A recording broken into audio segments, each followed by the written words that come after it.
Murder in Holmes's office. The November wind is not merely weather, Watson. It is the voice of London, whispering its secrets to those who know how to listen. Sherlock Holmes stood by the window, its panes laced with frost patterns, his sharp profile silhouetted against the flickering gaslight. I, Dr. Watson, having just returned from my evening rounds, stretched contentedly in my armchair by the fire, warming my chilled hands. "The fog is particularly thick tonight," I remarked, watching the yellowish haze beyond the window swallow the outlines of neighboring houses, as if the city itself has decided to hide from prying eyes. Holmes didn't respond.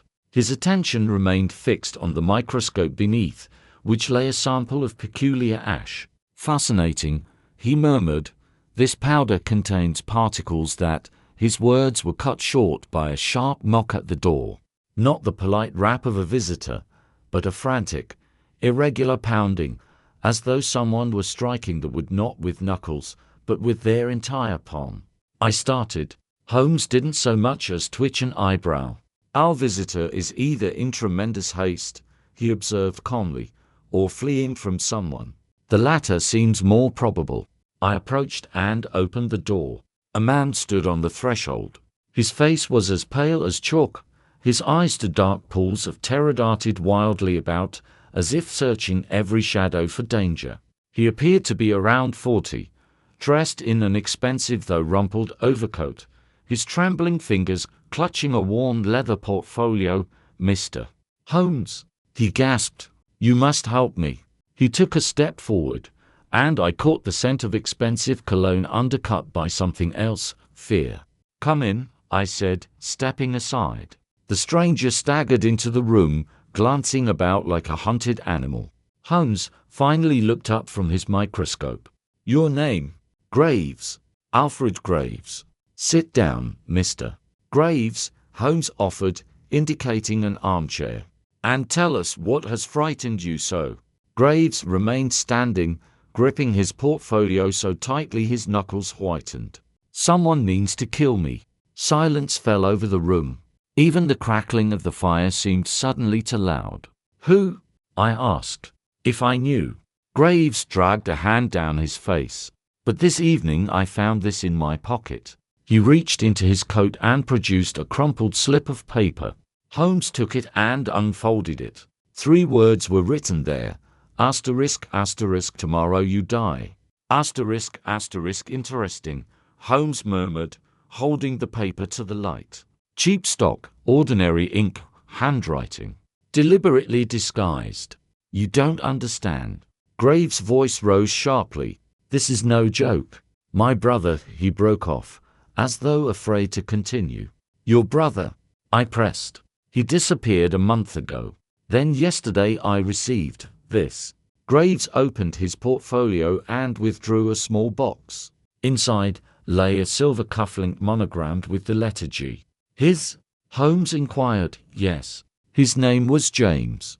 He wore a matching set, but James would never simply mail me his property. Graves swallowed hard. "I believe he's dead." Holmes examined the cufflink carefully before lifting his gaze. "You'll stay here tonight?" "Here?" Graves repeated. "In the guest room. Tomorrow we shall address this threat." Graves hesitated, then nodded. "Thank you." I showed him to the small chamber Mrs. Hudson kept for occasional visitors. As I turned to leave, Graves suddenly spoke again. "Mr. Holmes, if anything should happen to me—" "Yes?" "Check the book." "Which book?" But he only shook his head and closed the door. The next day, I awoke to Mrs. Hudson's screams. "Dr. Watson, Mr.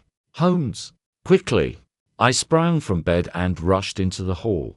Our landlady stood at the guest room door, her face white as parchment. He won't answer." Holmes, already dressed, approached and knocked sharply. "Mr. Graves." Silence. Frowning, Holmes tried the knob. Locked. "Watson, lend me your shoulder." Together we threw our weight against the door. With a splintering crack, it gave way. The room appeared empty. No, not quite. Upon the bed, neatly covered by blankets, lay Alfred Graves. His eyes were wide open. He wasn't breathing. I rushed forward and felt for a pulse. "He's dead," I whispered. Holmes stood motionless, his keen gaze sweeping the room. The door was locked from within, he noted. The window as well. I examined the window. It was latched securely. But how? Holmes approached the bed and bent over the body. No signs of violence. No blood, no struggle. Then his eyes fell upon the nightstand. Now this is interesting. Upon it lay a book, open to a page with a dog-eared corner. Holmes picked it up. Voyage to the Moon by Cyrano de Bergerac. I moved closer. "Is there some marking?" Holmes indicated the margin. There, in a cramped hand, was written, "The first victim will not be the last. The most impossible crimes always leave a key, Watson. It simply rarely lies where one expects to find it." Sherlock Holmes stood in the center of the room, slowly turning about his axis, as if attempting to absorb every detail of this strange place. I, still shaken by the sight of Graves' lifeless body, pressed myself against the doorframe, feeling shivers run down my spine. "The door was locked from the inside," Holmes muttered, re-examining the massive iron bolt.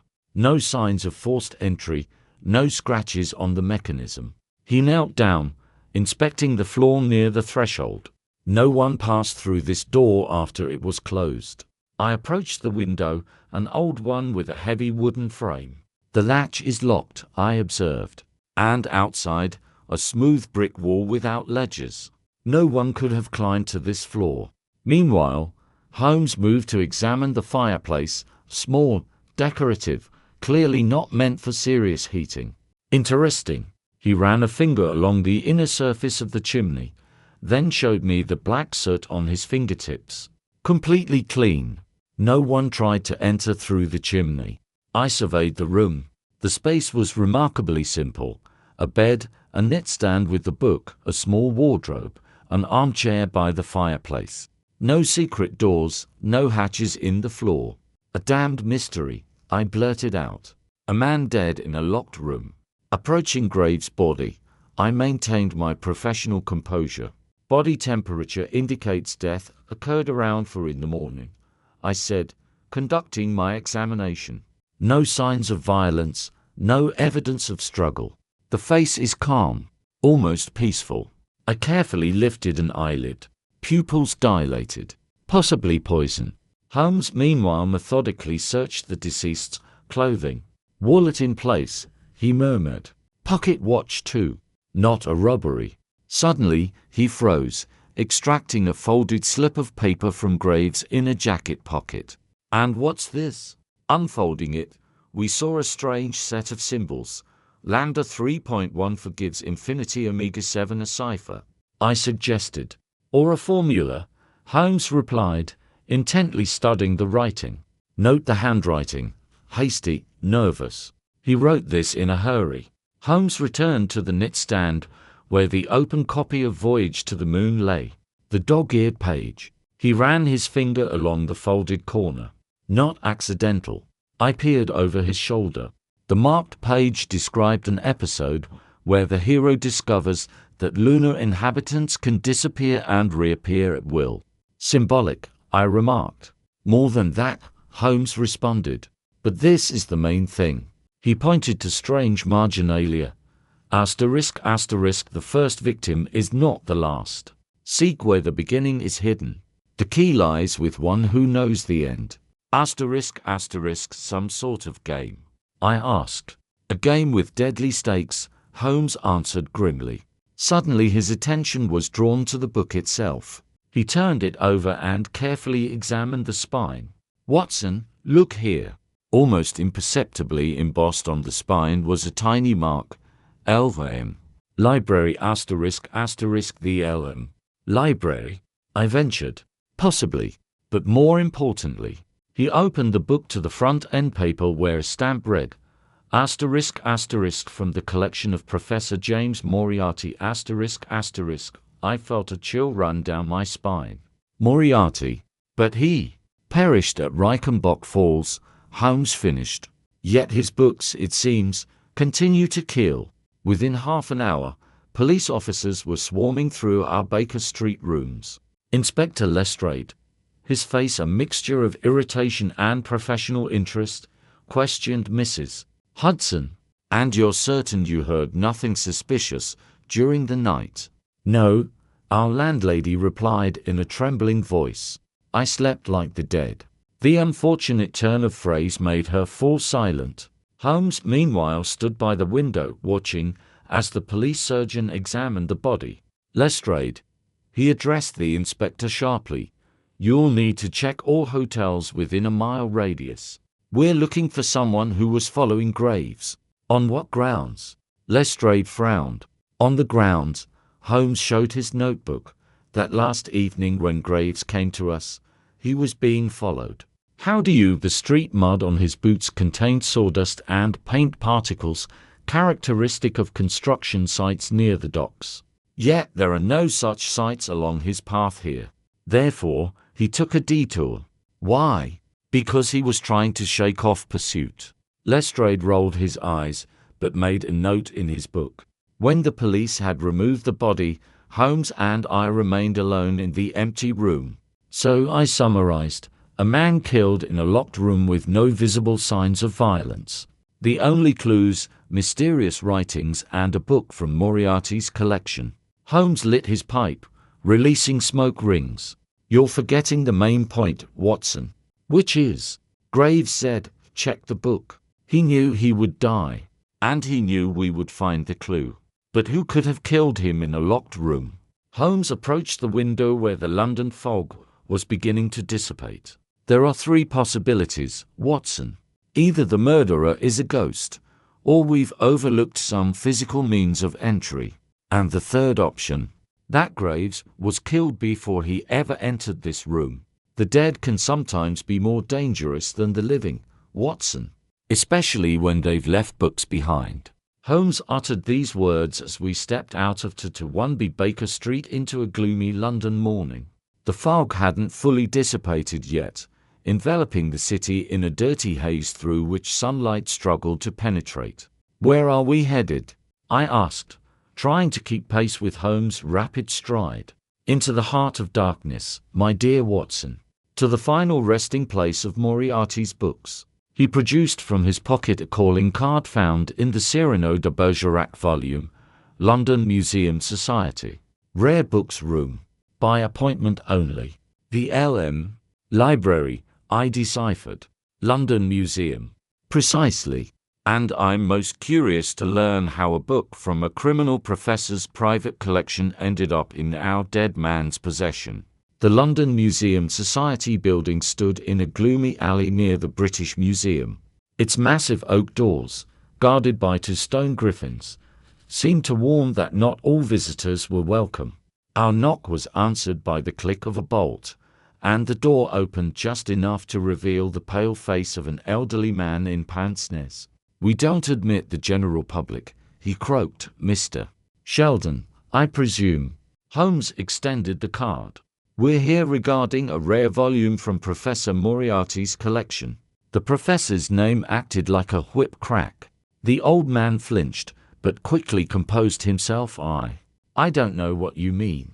"Voyage to the Moon, 1657 edition," Holmes continued, with marginal annotations. With trembling hands, the curator adjusted his pince-nez. "You'd better come in." The Rare Books Room was a spacious hall with shelves reaching to the ceiling. The air smelled of old parchment, leather, and something else, possibly arsenic, used to protect pages from insects. "Professor Moriarty was a special client," Sheldon began, leading us between shelves. "He collected books not just for their value, but for their content, particularly treatises on poisons and unsolved murders." Holmes clarified. Sheldon gave him a frightened look. "How did you?" "Elementary." The third shelf on the left, all bound in identical dark green leather, Moriarty's style. We approached the indicated spot. A gap yawned where a book should have been. When was it taken? Holmes demanded sharply. 3 days ago. The curator blurted. But it's impossible. The records show it's still in our collection. Holmes snatched the ledger. His fingers flew down the entries here. Voyage to the moon. Checked out too. His head jerked up. James Graves. The missing brother. I felt chills down my spine. Precisely. Holmes snapped the book shut. Mr. Sheldon, who else has shown interest in Moriarty's collection recently? The old man fidgeted. There was a lady. Lady Vanderbilt. But she only inquired about medieval alchemy texts. And no one else. Well, there was a young man. Said he was writing a dissertation on 19th century mathematical theories. Holmes froze. Did he give a name? I believe. Cameron. Not Cameron, Holmes corrected. Coloman. You know him? I asked in surprise. I know the surname. It was one of Moriarty's aliases. At this moment, Sheldon turned even paler. Mr. Holmes. There's one thing. He led us to a far corner where a massive safe stood. After hesitation, he entered the combination and extracted a folder marked Professor M. Private papers not for public release. These were to be destroyed per the will, but I kept them. Holmes opened the folder. Inside lay a blueprint, a strange schematic of some mechanism with notations in German. In the corner was stamped, Project Leviathan. Approved. What is this? I whispered. Holmes studied the drawing with growing interest. This, Watson, explains how one might kill a man in a locked room. Suddenly, glass shattered somewhere in the building. What? Sheldon began, but didn't finish. From behind the shelves emerged a figure in a black cloak and mask. A revolver glinted in his hand. Holmes reacted instantly, overturning a heavy table between us and the attacker. Down. A shot rang out. The bullet whistled overhead, smashing a lamp and plunging the room into semi-darkness. When I looked up, the assailant had vanished. Only a note remained on the floor. Drop this case, or the next bullet finds the doctor. Asterisk, asterisk, asterisk. When faced with the impossible, Watson, eliminate all probable explanations, then the impossible becomes obvious. We sat in our Baker Street study, the museum's blueprint spread before us. Holmes, cradling his head in hands, stared fixedly at the strange schematic where pipes, gears, and what appeared to be a massive tank intertwined. Project Leviathan, I muttered, reading the inscription. What devilish machine is this? Holmes traced the central assembly with his finger. Note this chamber with valves. And these markings, 20 C, 30 sec. This device operates under pressure. A steam engine. Far more dangerous. His eyes flashed. It's a delivery system for poison. A chill ran down my spine. You're saying Moriarty created a machine for locked room murders? Not created. Holmes rose abruptly and began pacing. Only designed it. But someone has brought these plans to life. He stopped suddenly by the fireplace and grabbed a book from our shelf, Chemical Compounds in Gaseous State. Seek where the beginning is hidden. Now I understand. He flipped rapidly to the chapter on cyanide compounds. Graves was killed by hydrogen cyanide. But how did the gas enter a locked room? He pointed to the schematic. Here's our answer. This apparatus would be installed in an adjacent space. Through these pipes, gas under pressure would be delivered via or through the wall. I asked incredulously. Through the chimney, Watson.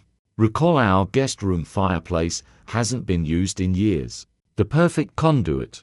Our discussion was interrupted by an unexpected knock. A tall woman in morning black stood at the door, her face obscured by a thick veil. Mr. Holmes. Her voice was like the whisper of fallen leaves. I was told you seek the truth about Alfred Graves' death. Holmes silently invited her in. Lady Vanderbilt, I presume. She started, but lifted her veil, revealing a pale face with eyes full of unspoken pain. I was acquainted with James Graves. A month before his disappearance, he gave me a letter to deliver should anything happen to him. She extended an envelope sealed with red wax. Inside, Holmes found a photograph and a key. The faded image showed three men before an industrial building: young James Graves, Professor Moriarty, and an unfamiliar third man. "Who's the third?" I asked. "Engineer Victor Lange," the lady replied. "They collaborated on a secret project in 1890. Holmes' head snapped up. "Leviathan, yes.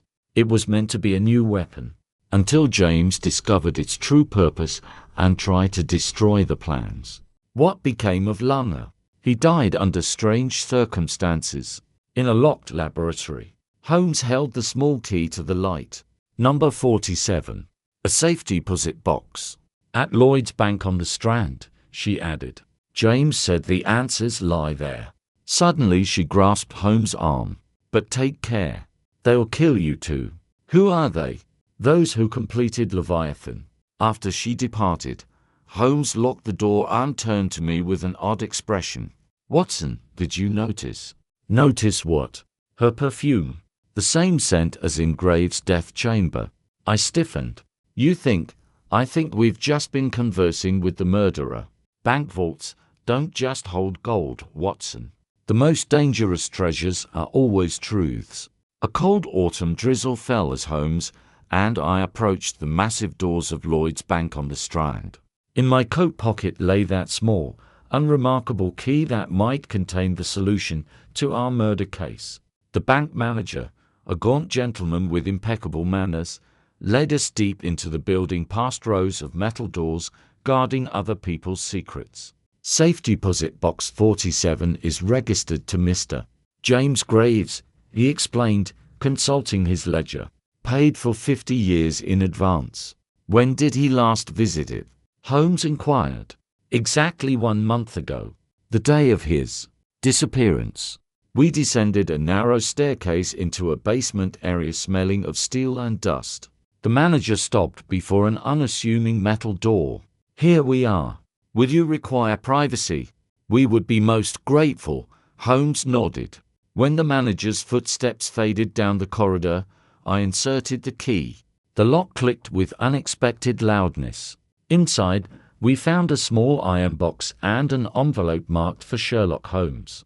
Holmes opened it with fingers that trembled slightly unusual for him, revealing a factory photograph labeled Leviathan, Phase 3, a scrap of paper with a chemical formula and a letter.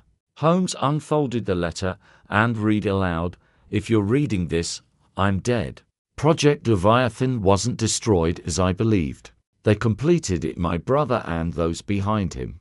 The device allows killing in any enclosed space by delivering gas through ventilation systems. Tests were already conducted on East End homeless. Stop them. Find the main workshop, the old textile factory in Docklands. The door code is Moriarty's death date." I caught my breath. So Alfred Graves was involved. "Not just involved," Holmes whispered. "He took over the project after his brother's death. When we opened the iron box, we discovered a strange object resembling a cross between a medical syringe and a miniature pump. A portable version Holmes immediately identified. For targeted killings, he carefully extracted the device, its casing engraved with property of the Order." "The Order?" I asked. "The Order of Final Action, a cult whose followers believe humanity needs help disappearing. Moriarty had connections with them." Suddenly, footsteps echoed in the corridor, too rapid to belong to the manager. Holmes instantly closed the safe, thrusting the box into my hands. "Watson, back." The vault door burst open to reveal 3 masked men, revolvers glinting. "The box," one demanded hoarsely. Holmes slowly raised his hands, though I noticed his eyes flick toward a fire hydrant on the wall. "You're too late," he said calmly. "The police are already coming." At that moment, he yanked the hydrant lever. Icy water cascaded from the ceiling, creating a makeshift waterfall. Amid the attackers' confusion, we bolted for the emergency exit. Bullets whizzed past, shattering lamps, as we raced upstairs and vanished into the crowded street. An hour later, safely back at Baker Street, Holmes laid out our findings. The Docklands factory is our key, he said. But going there now would be suicide. Then what's our move? Holmes moved to the window where evening shadows gathered. We'll set a trap. And for that, we'll need Mrs. Hudson's help. Asterisk, asterisk, asterisk to catch a predator.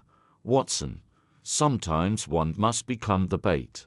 The dim gaslights barely penetrated the darkness of our sitting room as Holmes arranged an odd assortment of items. Copper tubes, rubber hoses, and glass flasks resembling laboratory equipment. You're certain this will work? I asked, watching him assemble the intricate contraption. Absolutely, he replied without looking up. If our friends from the Order are watching the house, this little demonstration won't escape their notice. Mrs. Hudson proved surprisingly adept as an assistant. I helped my chemist brother in my youth, she explained, deftly adjusting a Bunsen burner. Holmes positioned the device by the fireplace exactly like in the guest room where Graves died. Now the information must leak properly, he told me. Watson, visit the Travelers Club this evening. And what precisely should I say? That we've discovered how to neutralize Leviathan. The Travelers Club greeted me with its usual hum of conversation and expensive tobacco smoke. Knowing I might be observed, I loudly discussed news with the bartender. Holmes has invented an antidote. Those villains won't be able to poison anyone with their gas now. I noticed movement in a shadowed corner.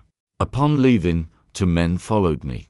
At midnight, with Baker Street asleep, Holmes and I sat in darkness watching through the curtains. They'll come, Holmes whispered. Now we wait. The first shadow appeared at precisely 12:30, a man in a black coat approaching our door. Interesting, I noted. Is he alone? Unlikely. See those two by the lamppost. A faint click announced an intruder. We froze, listening to footsteps on the stairs. When the sitting room door creaked open, Holmes shouted, "Now, Mrs. Hudson," pulled a cord, producing a loud bang from the fireplace and thick smoke from the chimney.